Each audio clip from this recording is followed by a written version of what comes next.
Hello everyone. Greeting from Sri Saha Kelkar College Devgad. Myself Professor Rashmi Hirlekar. To be continue with subject international business.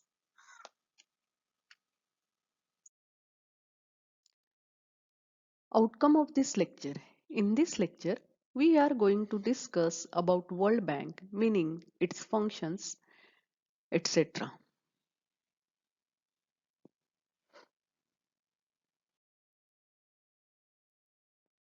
Introduction to World Bank.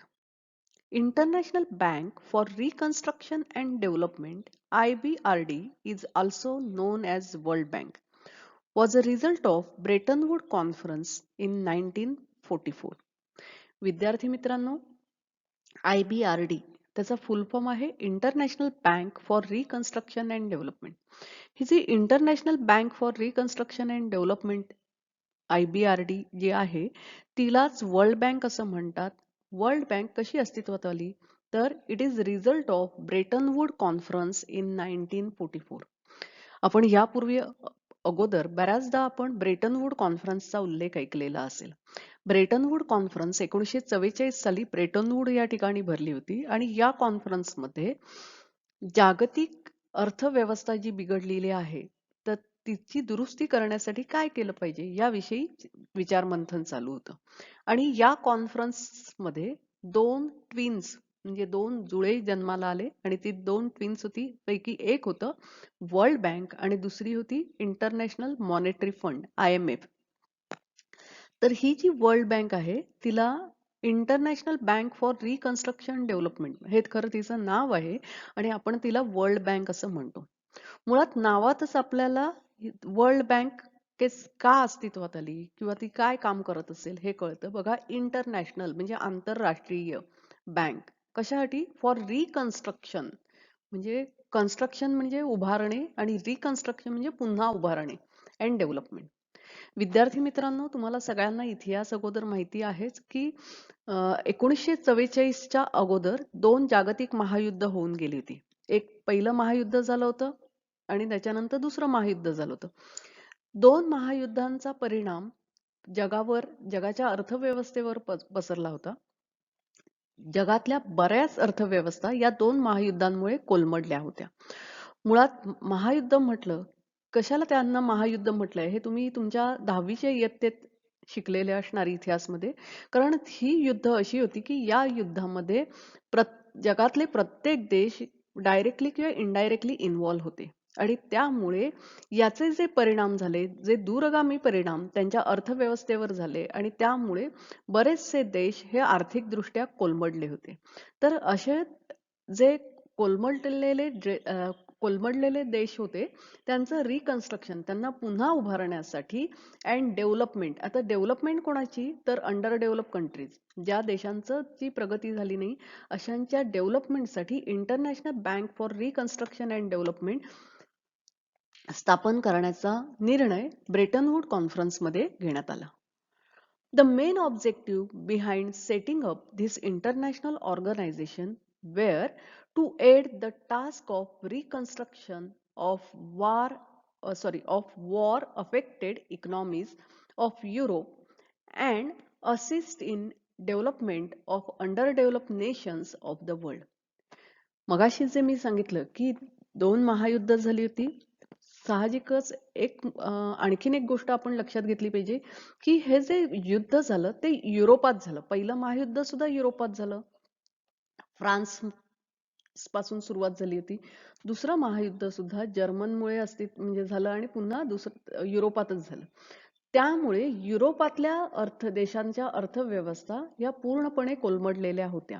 तर त्यामुळे main objective behind setting up international organisation ही जी आंतरराष्ट्रीय संस्था अस्तित्वात आली किंवा ती उभारण्याचं ठरवलं त्यातला मेन मोटो किंवा मेन ऑब्जेक्टिव्ह काय होता to aid the task of reconstruction of war affected economies of Europe. युरोपातल्या जे देश आहेत ज्या देशांवर युद्धाचा परिणाम झाला आणि तिथल्या इकॉनॉमीज कोलमडल्या त्यांचं रिकन्स्ट्रक्शन त्यांना पुन्हा उभारणं and assist the development of under develop nations of the world.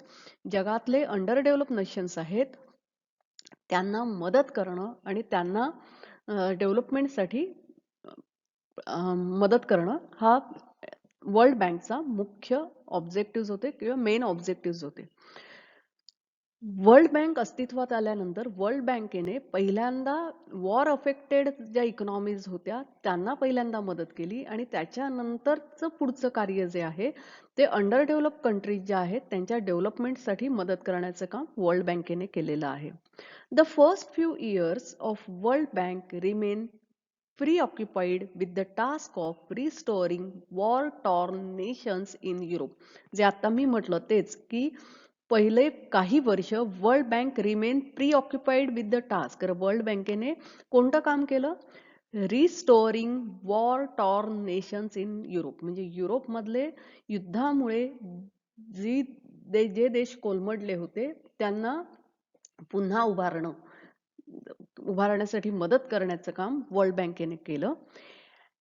Having achieved success in accomplishing this task by late 1950, World Bank turned its attention to the development of underdeveloped nations. म्हणजे 1950 पर्यंत हे काम झाल्यानंतर world बँकेने स्वतःचं लक्ष वळवलं कुठे?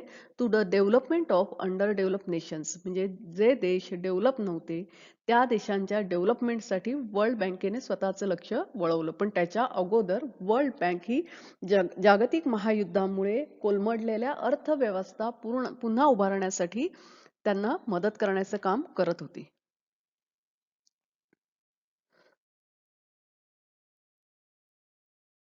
आपण सुरुवातीला बघितलं की वर्ल्ड बँकेने वॉर अफेक्टेड ज्या कंट्रीज होत्या त्यांना सुरुवातीला मदत केली आणि त्याच्यानंतर world bank turn its attention to the under develop countries. World bank realize that by investing more and more in these countries. आता हे कोणते देश होते? तर in under develop countries, especially in social sector like health, education, it could bring about needed social economic transformation of developing countries. म्हणजे world बँकेच्या एक गोष्ट लक्षात आली की जे अंडर डेव्हलप कंट्रीज आहेत किंवा डेव्हलपिंग कंट्रीज आहेत त्यांची कसली गरज आहे? तर त्यांची गरज ही त्यांच्या सोशल सेक्टरमध्ये इन्व्हेस्टमेंटची गरज होती. त्यांच्या सोशल सेक्टरमध्ये जी इन्व्हेस्टमेंट असते, म्हणजे आता हे सोशल सेक्टर कोणते येतात? तर आरोग्य विषयक असतील, शैक्षणिक विषयक असतील.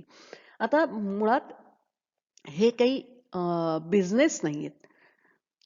आरोग्य विषयक इन्व्हेस्टमेंट जे गव्हर्नमेंट करत असतं किंवा शैक्षणिक विषयात गव्हर्नमेंट इन्व्हेस्टमेंट करत असतं, गव्हर्नमेंटला त्याच्यातनं रिटर्न्स खूप मिळत असतात किंवा फायदा प्रॉफिट होत असतं असं नसतं. आणि त्यामुळे रिटर्न्स जास्त मिळत नसल्यामुळे तो सगळा खर्चिक विषय नॉन प्रॉफिट मेकिंग ऑर्गनायझेशन सारखा असल्यामुळे डेव्हलपिंग कंट्रीज आणि डेव्हलप कंट्रीज ज्या अंडर डेव्हलप कंट्रीज ज्या आहेत त्या या सेक्टरमध्ये जास्त इन्व्हेस्टमेंट करू शकत नाहीत हे वर्ल्ड बँकेच्या लक्षात आलं आणि म्हणून वर्ल्ड बँकेने मोर and more investment in social sector.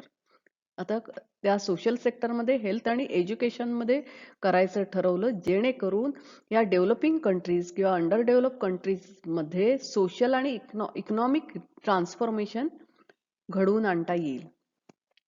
To give shape to this investment aspect in the underdeveloped nation, the International Development Association was formed in 1960. विद्यार्थी मित्रांनो, ह्या अंडर डेव्हलप ज्या कंट्रीज आहेत त्या अंडर डेव्हलप कंट्रीज देशांना to give shape to this investment aspect, म्हणजे त्या under develop कंट्रीजमध्ये जी इन्व्हेस्टमेंट केली जाते त्या इन्व्हेस्टमेंटला शेप देण्यासाठी the international Development association IDA was form in 1960. 1960 मध्ये IDA ची स्थापना झाली. The main objective if underlying setting up IDA has been to provide loans on concessional terms and conditions to those countries whose per capita income were below critical level. बघा, IBRD अस्तित्वात आली. IBRD अस्तित्वात आल्यानंतर main objective होता की war devastated countries ज्या आहेत त्यांची इकॉनॉमी पुन्हा उभारायची. ते काम पूर्ण झाल्यानंतर अंडर डेव्हलप आणि डेव्हलपिंग कंट्रीजकडे वर्ल्ड बँकेने आपलं लक्ष केंद्रित केलं. आणि मग ह्या ज्या डेव्हलपिंग कंट्रीज ज्या आहेत त्याच्यामधल्या इन्व्हेस्टमेंटला एक ठराविक शेप देण्यासाठी इंटरनॅशनल डेव्हलपमेंट असोसिएशनची स्थापना झाली 1960 मध्ये. The main objective of underlying setting up IDA स्थापन करण्यामागचा मुख्य हेतू किंवा मेन ऑब्जेक्टिव्ह काय होता? To provide loans on concessional terms. Loan provide करणं या देशांना कन्सेशनल टर्म्सवर and conditions to those countries whose per capita income were below critical level. म्हणजे त्या देशाचं पर कॅपिटा इन्कम अतिशय कमी आहे, बिलो क्रिटिकल लेवल आहे, अशा देशांना कन्सेशनल लोन प्रोव्हाइड करणं किंवा लोन प्रोव्हाइड करणं on concessional terms and conditions, यासाठी आयडीए इंटरनॅशनल डेव्हलपमेंट असोसिएशनची 1960 साली स्थापना झाली.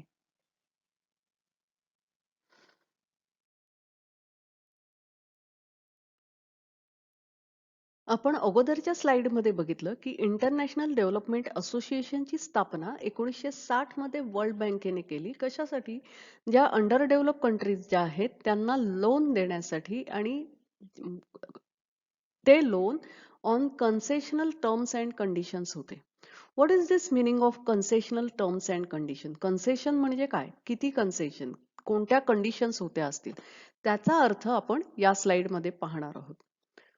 तर the concessional terms and conditions means that repayment period is much longer than the repayment period of IBRD.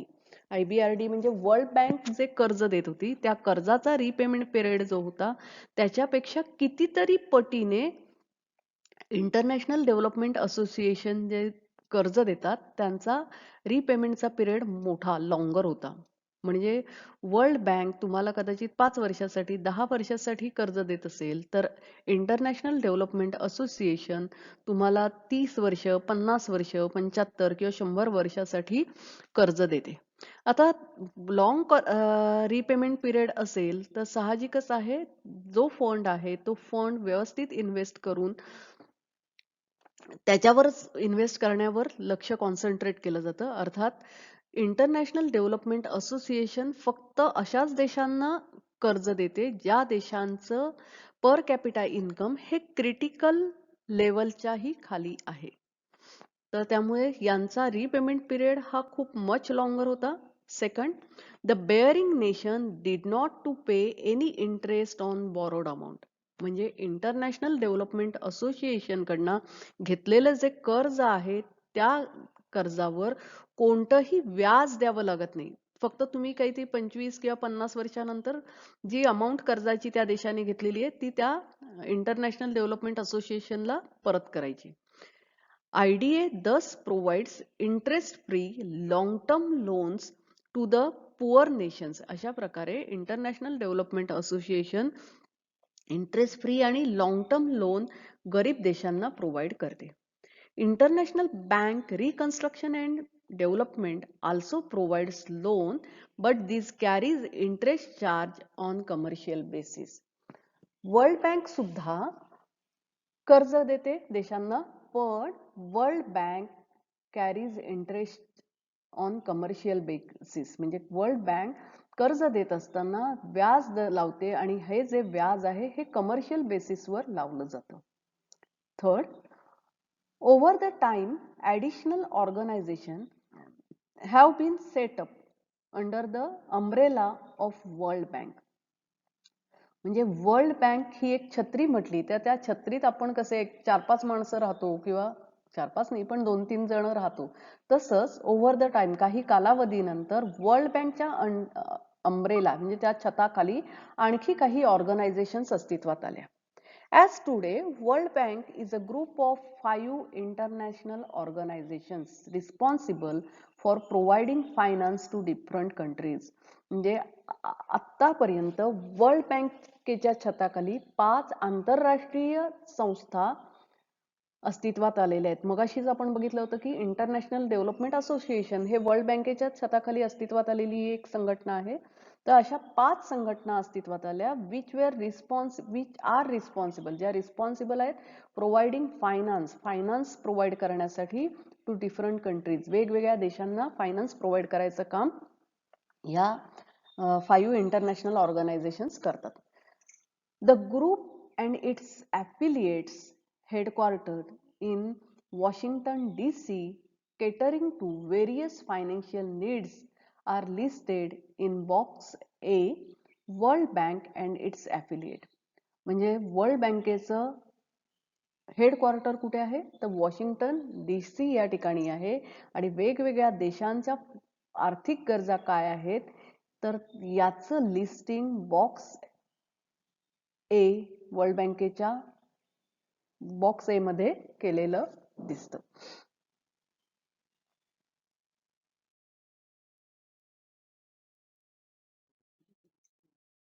Thus, World Bank is an international financial institution that provides loan to developing countries for capital program.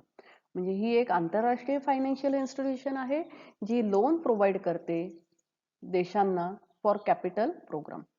World Bank's official goal is reduction of poverty. म्हणजे World बँकेचे काही official goals आहेत.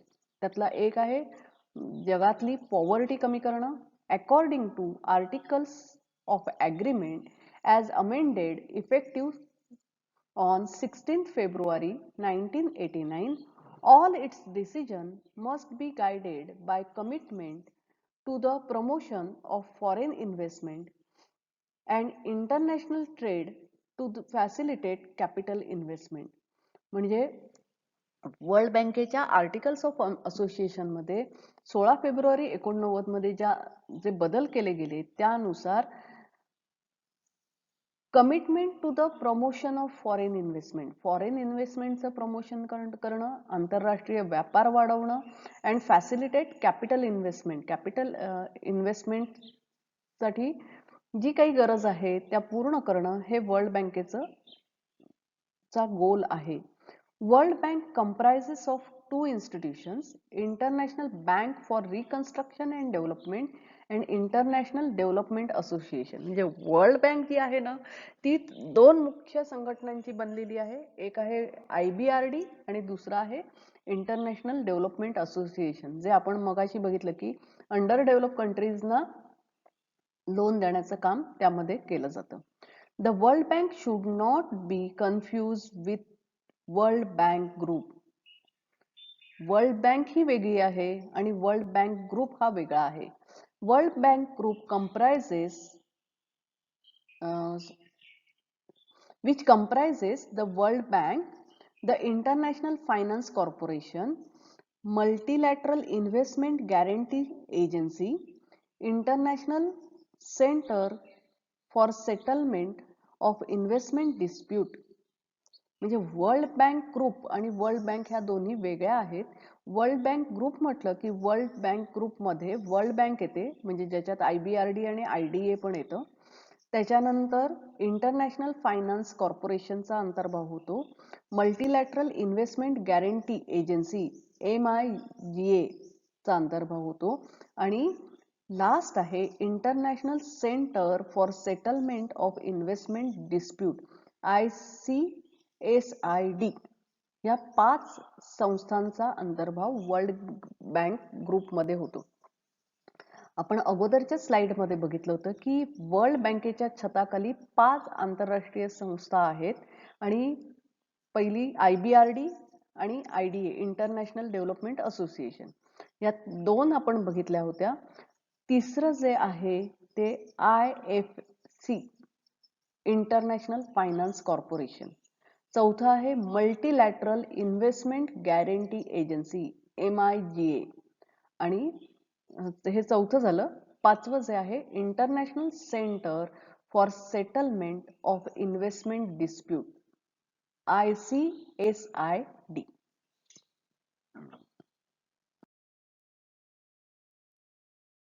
आज आपण world bank का अस्तित्वात आली, world bank कोणत्या प्रकारचं काम करते याविषयी चर्चा केली.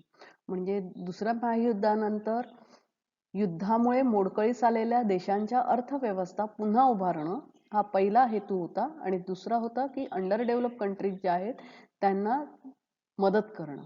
यासाठी वर्ल्ड बँक अस्तित्वात आली. वर्ल्ड बँक ही IBRD आणि इंटरनॅशनल डेव्हलपमेंट असोसिएशन म्हणजे international bank for reconstruction and development हा पहिली एक आणि दुसरा आहे इंटरनॅशनल डेव्हलपमेंट असोसिएशन, या दोघांची मिळून वर्ल्ड बँक तयार होते. आणि त्याच्यानंतर वर्ल्ड बँकेचा ग्रुप म्हटल्यानंतर 5 आंतरराष्ट्रीय संघटनांचा अंतर्भाव होतो. आज आपण इथेच थांबूया. नेक्स्ट लेक्चरमध्ये पुन्हा भेटूया वर्ल्ड बँक विषयी आणखी काही माहिती करून घेण्यासाठी. Till then, thank you and happy learning to you.